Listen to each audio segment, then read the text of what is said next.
On the weekend, Michael and I saw Gladiator and Wicked. Consecutive days. Listen, when the sharks appeared... Okay. This is public knowledge, and Ridley keeps getting asked about it. I'm going to credit the film overall, but they clearly want to up the ante on the previous film. Where can you go? She is the star of Latecomers. She's also seen Wicked, the movie. I have. Hannah Diviney. You're in Emsolation. So, watching it a second time was so great. And now, and I think the third will be the great sealer, but it has to happen at my house. The sealer of what? Get into your psyche soul. Yes. Okay. I was going to say, because I'm telling you, the deal is sealed. You're going to be watching it for the rest of your life. I know that it's in blood. Yeah. But we'll start off with Gladiator. Indeed. The sequel. 24 years later to the Russell Crowe Oscar winning. Can you believe that won Best Picture? I can actually. Yeah, it makes sense. I love the first Gladiator. Yeah, I rewatched it. Did it hold up? Russell's performance still holds up. And it's like weird to go back and remember. He was hot. That was peak Russell Crowe. I can't think of a more peak. When it first began, because you might remember the old one begins in the snow and everything like that, it was sort of pretty hot but looked cold. But then the warmer the climate gets. Let's just say that when it finished, Em just turned and went, "What?" That was her initial gut reaction. It's true. Guilty.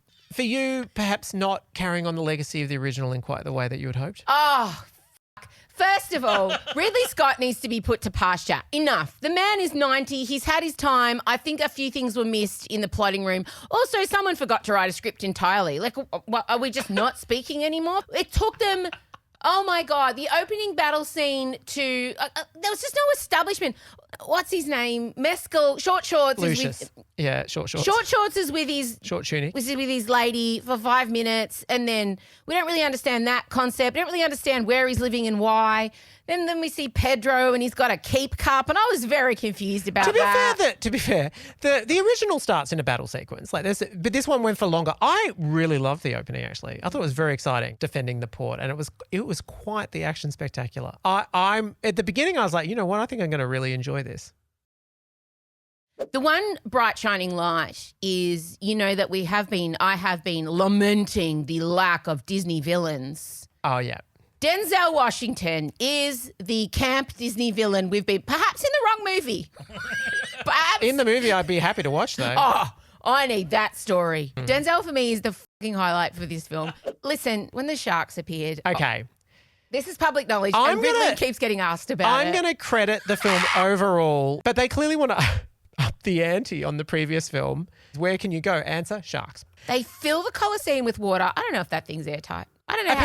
Apparently that part is accurate. Yeah. And the sailing ships? Because I remember going there. How they get the boats in? How? No, apparently I remember they tell you. We also saw Wicked. We certainly did. Your first viewing. My first viewing. Talk us through how you feel. I mean, the best way to describe it is I cried multiple times, which did surprise me. And annoyingly, because I was wearing pants that were quite tight, I had a moment where I thought, should I take tissues? I'm like, no. I loved the whole cast, but particularly Cynthia and Ariana, and I obviously have to fall on like anything questioning that I've ever said about Ariana. I take it back. Hang on a minute.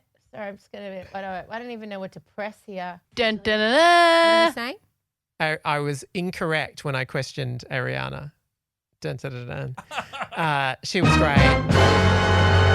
And Cynthia is just extraordinary on the screen. She just needs to. That's what it was making me cry. Defying gravity again. I got full body like backward chills. It starts in my calves and goes back over my head like a hood of chills. Like I can feel like someone's putting a hood over my head, but it's chills.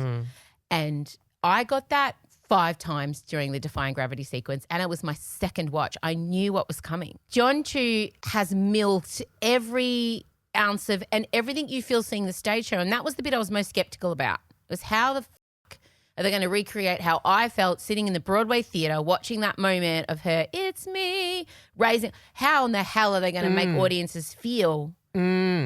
I remember when I saw the stage show, I went in relatively, I knew the basics, like it's a prequel and you find out about that, but I didn't really know. And I remember being at interval thinking, this is the most amazing story. And I had that same feeling again, like a new appreciation afresh of what a strong story. It delivers so much. Yeah. It's like a buddy movie. It's like a political allegory. It's so soaring and it's just unbelievable. But anyway, so they were amazing. And Ariana has exquisite comic time. They're also the modulation of the cast, like it is actually very disciplined. They're true screen performances. They're not doing stage performances. And sometimes there are some of the iconic lines I can remember how they are delivered on stage. And for Ariana as well, because so much of it is like physical comedy, which she absolutely delivers on exquisitely. But it's really, she's got all this interiority, and it's even right at the start when someone asks her, I heard that you were friends with Elphaba, and then she just gives the best like it's so restrained, and both of them, but not just them. So obviously Jonathan Bailey, I mean, superstar. So great. He's so charismatic. Do you see Great what dancing. I mean, where he could have a rom-com with any of the characters? Any of them. He has anytime someone's in his orbit, they're the love of his life instantly, and you believe it. Oh, amazing. There's a believe bit where it. he cozies up to The a old lady, librarian. I told know. you. Jeff Goldblum, perfect. Right? Perfect. So What? relaxed and great. Something to the wizard that the wizard has lacked for me. He's my least favourite character. Totally. But Jeff Goldblum brings this twinkle in the eye magic to him that makes you understand how the wizard could have beguiled Yeah. the people of Oz. Because Charisma. Yeah, because in the stage film, in the stage version and in The Wizard of Oz, he's just this basic bitch. He's like a circus barker sort of thing. But Goldblum gives it this razzle dazzle, and I'm beguiled. I'm like, yes, you are a wizard, and he's got a beautiful singing voice, and the shuffling that he does. Yeah. It's a treat when Goldblum's on stage, and when he's around the girls too. Like he's the same as Bailey. He orbits people with charisma. Yeah. Yeah. Totally. I loved Silky, him. both of them. Oh, Michelle Yeoh, fantastic. Great. She's just got the perfect, the aura around her. You totally buy that everyone respects her as this But Michelle sorcery. Yeoh isn't playing it for stage again, and people are criticising her portrayal of Madame Really? Marble. Yeah, because the stage version, if you've seen it, she's very Yes. But Michelle Wasn't Yeoh's I'm very- sure when I saw the production, it was the woman that played the freak in Prisoner was the. Is that right? Am I thinking saw that right? the lady she's quite elderly, amazing. She'd be in her early 70s. I Yeah. didn't see that It's lady. an incredibly restrained performance. But the person I was completely unprepared for, because I don't even remember the character in the gonna say production. Bowen Yang. Oh. Bowen Yang. Steals the show.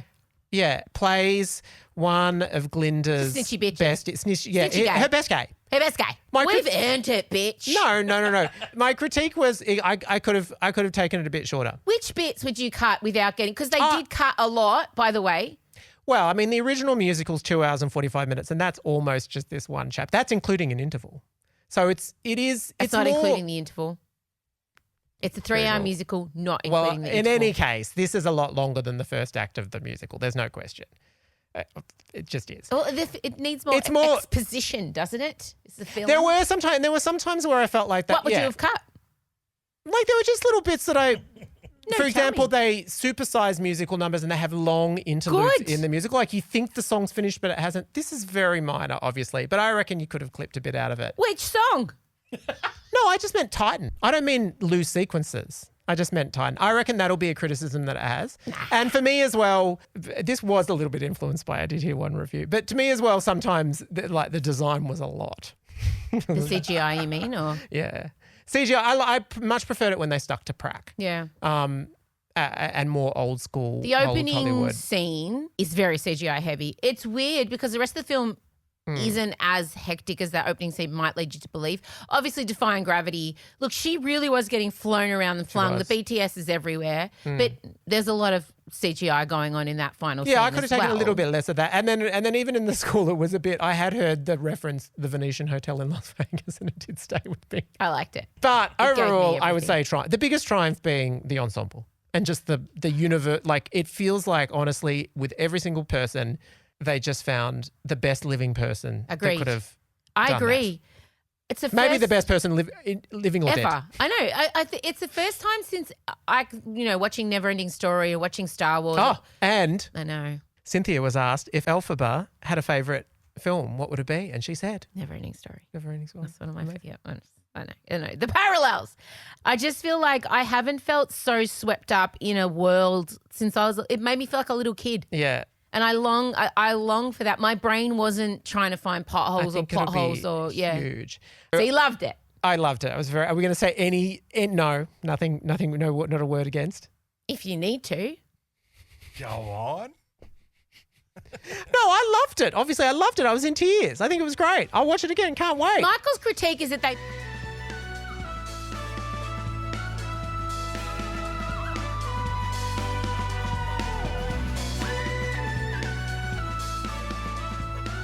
She is a writer, an actor, an activist. She keeps trying to deny the actor role. In every podcast I listen, she's like, I'm not an actor. I'm like, you are. She took on Lizzo. She took on Disney. She took on Beyonce. She is the star of Latecomers. She's also seen Wicked, the movie. I have. Hannah Diviney. Yay! Darling. Thank you for that exuberant intro. That was great. Well, you deserve it. I'm so excited to hear. I'm so sorry. I was meant to do it last week and I was just in Wicked post-production of podcasting. That's perfectly all right. I completely understand. Well, you were there. I was, and I did feel like I had a golden ticket. I was like, how did I get this? What's going on? I felt the same way. I was looking around just thinking, why am I here? I'm just a podcast. And there's like Edwina Bartholomew from Sunrise walking past me. And I'm like, okay, Yeah. cool. Did you love the movie? Did you love it? I did. And I have to say, you looked fabulous too, by the way. I didn't get to say it to you at the time, but I walked past you and was like, oh my goodness, she looks amazing. You should have cut it. I was so stressed and anxious and sweaty because I committed to that fur. So There was a lot going on. There's so much going on. And then I got distracted because all the cast happened to kind of sit in or near my section. I was going to ask you, where were you in the theatre? Because What? there's only so much wheelchair accessible seating in the theatre. So I had jokingly said to my mum and my friends, oh, probably like Marissa Bodie's going to be in my section, right? Because there's only so much space. And then lo and behold, she was at the end of my row. And then the others all walked past me to get to their seats. 'Cause they were all only a few rows away. And I was like, this is very strange. I had so many what is my life moments, but you got to sit because I was looking up there the whole time. And I was very aware of my reactions because I knew they were in the room. So I kept like looking up going, ha, ha, ha, ha, ha, at the balcony every time I felt like, they needed some pumping up. Yeah. Were you doing that because they were in your row? Yes. Were you like, oh, yeah, great. Yes, good. I had a moment of extreme feeling that because at one point I looked to the side and Jonathan Bailey was standing about 5 meters away from me. Oh my But God. it was dark in the middle of the movie, so I was like, I can't say anything. Like we're stuck. I'm just stuck here watching you watch this, but wanting to say like, hi. I get it. I didn't get to talk to him. I desperately wanted No. to. I was But denied. you had the most amazing interview with Ariana and Cynthia. You should be so proud of that. Thanks, honey. I truly went into, I'm just going to be myself.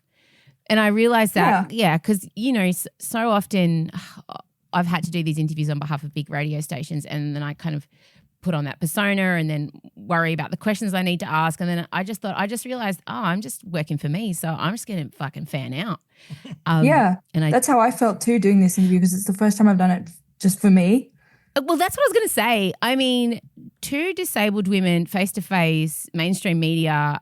Is everyone okay? Like, did the world fall off its axis? I just want to make sure, is everyone? I think it might have because I like wheeled into the room and was like sitting opposite her, and we both kind of just sat there for a second, like, oh. I know. I wanted to wow. ask you that. So we're talking about your interview with Marissa Bodie. She plays Nessa Rose. Wicked has obviously been a story for over 20 years now, but you are the first actually disabled person to play Nessa Rose. How does that feel? It feels amazing and just so cool, and I feel so honored. It was so cool when I saw Wicked for the first time on stage, and to see just a character in a wheelchair was so cool, and then to actually have somebody that is actually disabled and in a wheelchair, for so many kids out there and just people in general to see, hey, that's me. This person looks like me. It's just so cool because I I just did not have that growing up. And so to be that for so many people is just so incredibly cool. So cool. Well, it made me cry yesterday because I was just sitting there thinking about all the little kids who were going to go see Wicked, and I was like, oh no. Yeah. Oh, I've cried. Yeah, I've cried already. Because I also didn't have the representation, like it wasn't any better here. And I think I was about 10 the first time I saw a character who was disabled. I think it was Artie Abrams from Glee. And I remember being so excited and then so shattered when he wasn't actually a disabled actor.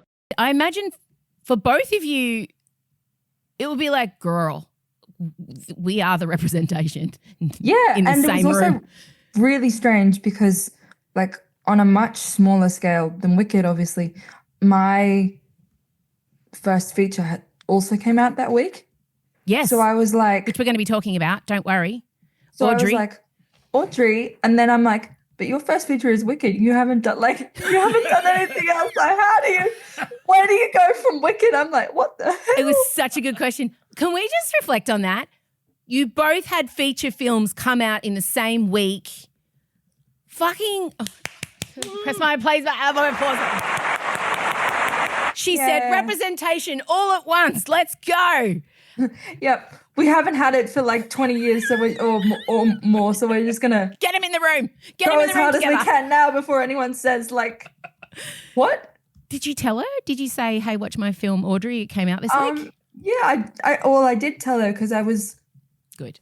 And it was also really interesting because I'm filming something at the moment. Okay, secret. Which I can't say. Off camera. I'm like, the NDA is burning a hole in my pocket. Same. In my pocket. But I had to leave the interview and like fly straight away to film. So I was like, I'm just gonna go film this thing. Yeah. And she was like, that's so cool, that's amazing. And I was like, thank you. I love it. But yeah, the interview is doing wildly well on Instagram. The comments have been really lovely. Like the official Wicked movie Instagram shared it like an hour ago or something, so that's pretty cool. Oh yeah, girl. Oh, it's so good. And you know, look at us too. We're just doing it for ourselves.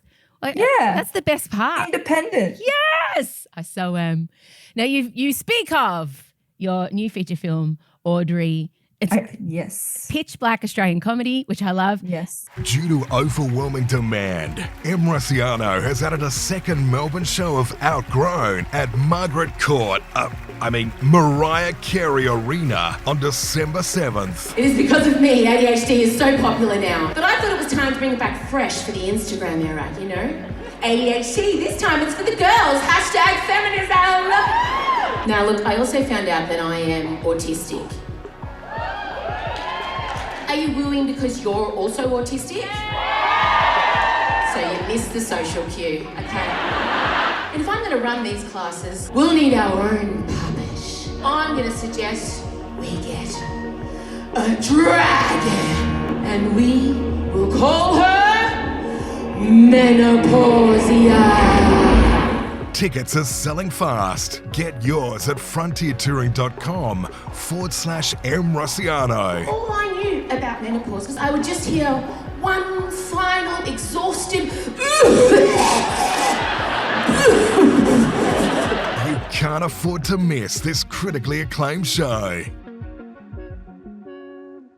Some of the reviews, which as soon any Emsolation regular will hear them and understand why I'm so excited about this movie, goes fucking hard, unhinged, wild, funny as hell. I'm like, okay, I'm in. Where do I sign up? Yeah. You look amazing. Yeah, thanks. I used to be on TV. Anything we know you from? No. Welcome to life.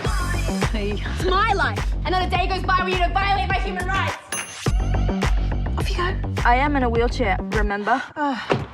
Forgotten soap star and self-appointed mother of the year, Ronnie, is trapped in a life of unfulfilled dreams and suburban monotony. Yep, guilty. I get that. With a stalled acting career due to an early pregnancy. Gee, I wonder if anyone had an early pregnancy here. With a disengaged husband, well, no comment, and underappreciative family, Ronnie's ambitions seem lost. However, when an accident puts her eldest daughter, Audrey, in a convenient coma, straight away I'm in. Convenient coma. Yeah. Ronnie sees the opportunity to step into Audrey's shoes and pursue the stardom she was made for. Also exploiting Audrey's absence for their own gain is Cormac, Ronnie's husband, who reawakens his long-lost mojo for life with a job producing Christian-themed porn. Yep. Whilst daughter Nora, played by the wonderful Hannah Diviney from Latecomers, fuck, I love Latecomers, revels in the attention. Oh, it's so good. It's my humour. It's my fucking humour. Oh God, we'll talk about that in a sec too. I just love you. I just think you're so funny. I don't think you get enough credit for that. You're a comedic actress through and through. Attention from Audrey's friends and boyfriend. Everyone's life is better without Audrey in it. Is it as unhinged as I'm hoping? I mean, you've seen it. You've been in it. Yes. Yes. Were there some and everyone scenes, thinks tell me, it gets better, and then it just like doubles down. They're like, it's going to fix itself, right? And we're just like, nope. Oh my God. No one learns any lessons. It just progressively gets worse. Yep. It's my kind of film. That's my kind I of can't film. wait for you to see it so that I can get your full I'll be doing a review. full one on the podcast because what happened was, Emsolators won't surprise you to know, I went to watch the movie yesterday because my ADHD brain can only hold so much information, so it's best if I watch the film closest to when I'm talking to the people. Of course. And I went to watch it last night and it's like access denied and I'm like, I can't text them now because they'll know I'm watching it the day before, but that's how I work. And I feel really bad. So I'll just pretend. I'm like, nah, I'll just tell her. She'll get it. Absolutely. I'm pumped to see it. So you start, is this your second big acting gig besides? Yeah, after Latecomers. Okay, babes. Some people just do community theatre. So yes, calm down. They do, but apparently that's not me. Although for the record, I would have been perfectly fine with community theatre. It's just as much a surprise to me as it is to everyone else. I keep reading this. You keep saying, and I listened to you on Dill's podcast as well, Dill Olcott, I'm not an actor. Are we reassessing that statement now? Yeah, we're slowly reassessing the statement. I think for me, because Latecomers felt like it was just like a once in a lifetime kind of opportunity. And like God. people, Can we take people a were moment? saying all these wonderful things about like the phones are going to keep ringing, like there's going to be offers, and me being the pragmatist that I am went like, get real. There aren't really that many disabled stories. Like that would require way too much industry change too fast. So I guess I can always call myself an actor, but like it's going to be one project and that's done. And then Audrey happened and I was like, oh, okay, well that's two. Like You're so good. Your line you. delivery and thank you. both roles. From what I mean, I've seen Latecomers. I haven't seen Audrey yet because of my own ADHD, executive function ineptness. That's okay. It's brutal. Like the scripting is for neurotypical non-disabled people. They would be like standing there going, "Oh God, I don't know how to respond to this." Yeah. Do you enjoy? I enjoy playing the autism card at every opportunity just to watch people's faces. Do you enjoy doing that to people? Because I enjoy watching you do it. Good. And mine is also a lot more like visually obvious too, so I can play different levels of it. Like, whereas obviously for someone with autism or with other neurodiversities, you kind of have to almost like come out to people. Yeah, I do. Whereas mine is like, hello, I'm here. Here I am in my chair. Try and ignore me. Yeah, pretty much. I love pretty it. much. I live. So with Latecomers, I know that initially you went in to just help the writers finish writing it, and then they told you, by the way, you're auditioning for the part. Yes. Was it different? Were you offered Audrey, or did you go through a similar process? Did you audition? How did it come about? So I was very lucky with Audrey. I was actually offered the role of Nora, which Okay, doesn't happen unless you're like Margot Robbie. So I was like, what's going on? But basically they had seen an early cut of Latecomers, and they had also seen some interviews that I had done. I think one interview in particular where I happened to use the platform of breakfast television to talk about the fact that I was the first disabled person in Australia to do a sex scene on television. Good for her. Congratulations. Do you have a T-shirt? Thank you so much. Do you have a T-shirt? I need to get a T-shirt, don't I? I mean, I'll be doing merch. I'll be doing hats. Yeah. First disabled person to bonk on television. Thank you so much. Yeah. And it was like on one of those like very cookie cutter like morning TV kind of thing. And it was one of those things where I was like, am I really saying this out loud? And then I was like, oh yes, I am. Yes. And apparently that was the energy they needed for Nora. So there we go. The energy is gives no fucks, I believe is the technical term. Pretty much. But you bring a delicious give no fuck energy to your acting, which is so refreshing. Thank you. Oh my God, you're so I'm trying to bring that energy to all aspects of my life. It's a little bit more difficult, the particular flavors of mental illness that I have. Like, we actually give a lot of fucks. My giving of fucks and no fucks are fighting each other constantly. Correct. Yeah. I get the same. I'm a really blunt, sensitive person, so it's hectic. Yep. Yeah, she gets it. She gets I do. So the film is already out. I wanted to be so. I mean, I haven't even seen it yet. Obviously, I've watched the preview so many times. I said to Ben, and then I'm like, I need this fucking. I'm going to go to the movies. They're going to have my money. It's got Muriel's kind of wedding vibes. It's got. It's just that. Yeah. Is that when you read the script? Were you like, oh, they're really fucking going there? I was like, oh, wow, cool. And then I'm like, I think I want this part. Like, I hope this works out. And then because Nora has always been written as a disabled character, but they weren't sure what particular disability she was going to have. And then they said, well, we definitely wanted to have cerebral palsy, but we're not sure what specific type because there are a couple of different types and ways that CP presents itself. And they originally had Nora delivering a roundhouse kick to a bully's face. Okay. In the script that I read. And I went, look, guys, I can act. I can do a great many things with my face, with my voice, with all that stuff.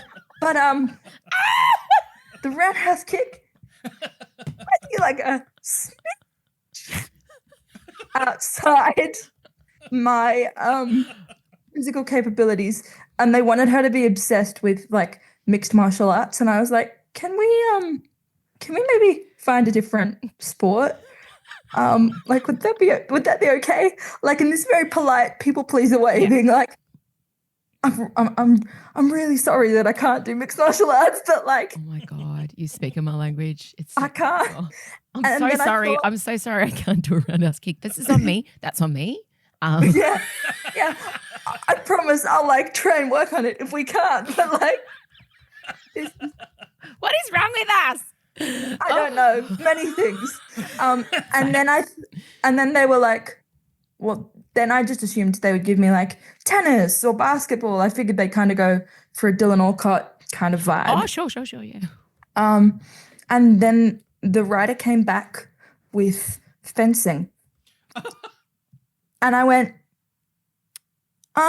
interesting. Cool. Right. Just want everyone to know that like I have very little motor control. Do you want a sword in my... So giving me a sword might not be the best plan. Like, I mean, I'm fine, but hey, your insurance might not cover what happens when this takes place. Like, it could be a disaster. I can't believe they came back with fencing. I And mean, they're I like- can because there's no one with CP writing the script clearly, so they didn't run it by anyone. Yeah. Okay, well, this is Well, why no- you're here. You're representing. We're getting better.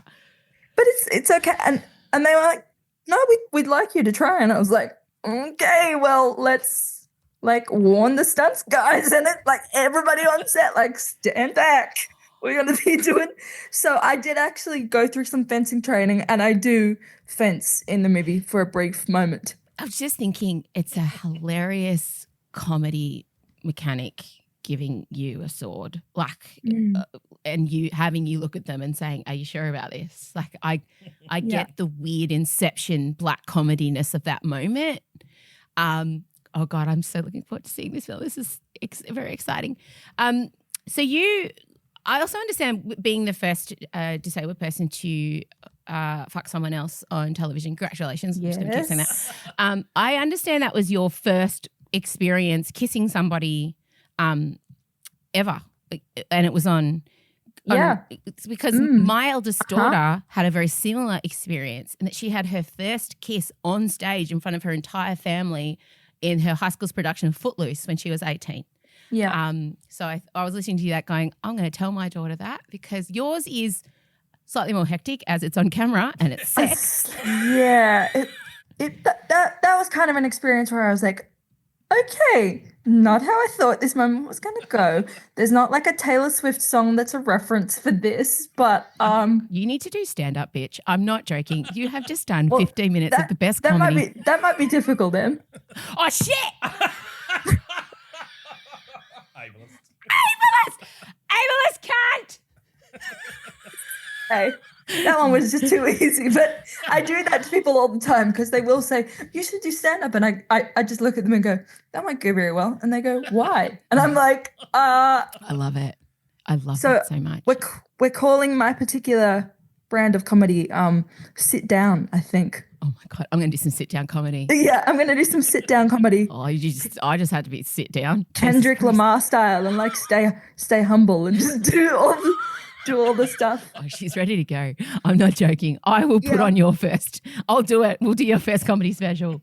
Yeah, no, I would love it. You need to, but you're too busy filming. She's filming something else now. No, but I would love to do like a proper like live show. Like I think 100%. I would both thrive in that environment and also die. But no, thrive.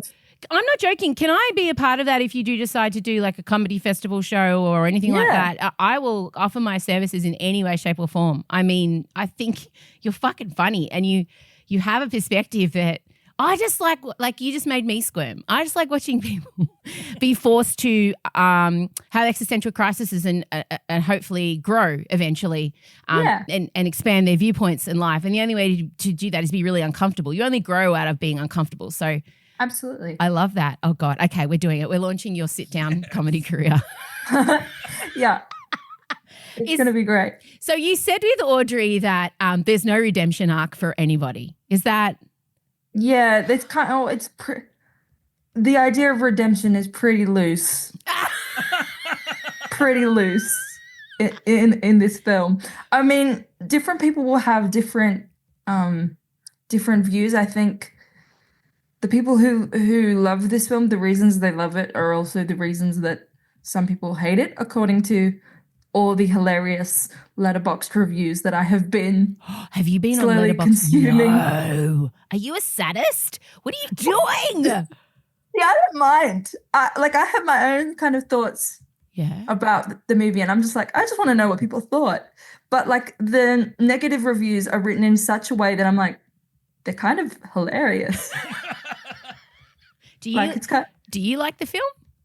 Yeah, I do. Okay, good. I don't know if it would be the kind of film that I would be drawn to go watch if I saw it just advertised. Like I think... Oh, see, it's the only film I want to watch ever in the history of the world after the advertising. So yeah, I'm obviously a bad person. No, it's not that. I just think for me, I haven't had a lot of exposure to that kind of comedy in film before yet. Yeah, there's heaps of it. Cinematic palette is slowly expanding. What is your cinematic palette? Pray tell. It's getting there. It's getting there. But like I'm like I'm a Gen Z technically. Like I'm on the older side of that, but Oh, no, I could be your mother. I'm fully aware of that. Thank you. no, but as in like, Yeah. we don't have, like I grew up with like High School Musical and that sort of stuff. Same, So but through my children. Yes. I wish my daughter was here. She stands in front of the telly when we watch it because she watches that and Gilmore Girls when she's having existential crises, and performs the whole thing. yeah, I could probably do the same thing. Incredible. So you're she could be my child. This is great. Wow. Yeah. Great. Fantastic. And hey, we look alike, so we could start that rumor. We actually do. I want to know what are you? Can you tell me what are you working on? What's next? What are you doing? What's the NDA? What's happening? Tell me. I can't tell you that. I can tell you once we're not recording anymore. God damn it! I've been joking around with my friends that I would love to play Anne Hathaway and Chris Pine's daughter in The Princess Diaries 3 if they do. Yes. If they do that. I feel like if you're listening now, Princess Diaries 3 people. Yeah. I love that. Well, you never know who might be listening to this podcast after your wicked explosion. It's true. It's been going off. It has. I think the producers of Audrey are going to be rapt about this interview because I hope so. I haven't seen it. You're not sure about it. I mean, it's a thrilling. It's going to be great. All right. Well, you're a delight. I'm so sorry. We had so many technical difficulties at the start of this. I was writing in my dragon notebook, literally holding it up saying, I'm so sorry. Yeah. We were going to pioneer a new journalism technique where I just read M's lips for like the better part of an hour and just saw what happened, or the interview was going to be conducted by me reading Instagram DMs out loud and then responding in kind. Hey, I mean, I'm not against that idea. Yeah. It's good. It's good. You're a delight. I can't wait to see what you're doing next. Please be my friend. I would love to be your friend. Great. I mean, it'll be. I think you and I are probably similar friends. Like we won't call every day, but when we do call, we're right back in the room as though it's been no time. Yes. Audrey is out now. Go and see it because it's not your average mother-daughter flick. And if that doesn't sell it to you, it also did so well at South by Southwest. Like audiences fucking loved it. It seems very Australian, harsh, and like. When a review says it fucking goes hard, I'm in. It goes in. Yeah. Yeah. I do have to say, watching it for the first time at South by Southwest in Texas with an American audience, knowing that it was like the film that we'd made, we were like, ugh, like we're gonna die. Like they're gonna march us out of here because we make jokes about like disability and sex and like there's the Christian porn stuff and there's all the they're gonna be throwing tomatoes at us. We're gonna get marched out of town. And we had actually all been told like by the PR people, you are about to enter one of the most conservative places in the world. So shush. Like don't say anything about anything. Yeah. And like the kind of feminist troublemaker that I am, I went, this could be fun. Yeah. And then they like laughed at the first joke and we were all like, oh thank God. We all just breathed separately, but like we can stay in Texas tonight. That's good. Thank you for being here. And everybody go and see. So we keep the producers happy. Audrey. It is a pitch black Australian comedy. It is out now. You must see it. I'm going to see it. I'm so sorry, I haven't seen it. Thanks, Han. That's okay. We'll talk soon.